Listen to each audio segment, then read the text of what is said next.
కరుణామయుడా నన్ను కరుణించితివా, ప్రేమామయుడా నన్ను ప్రేమించితివా, కృపామయుడవై నాపై కృప చూపితివా, దయామయుడవై నాపై దయ చూపితివా.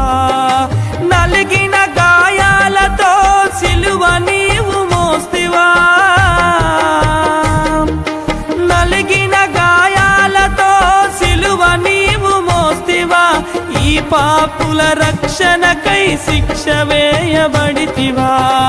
యేసయ్యా ఓ యేసయ్యా,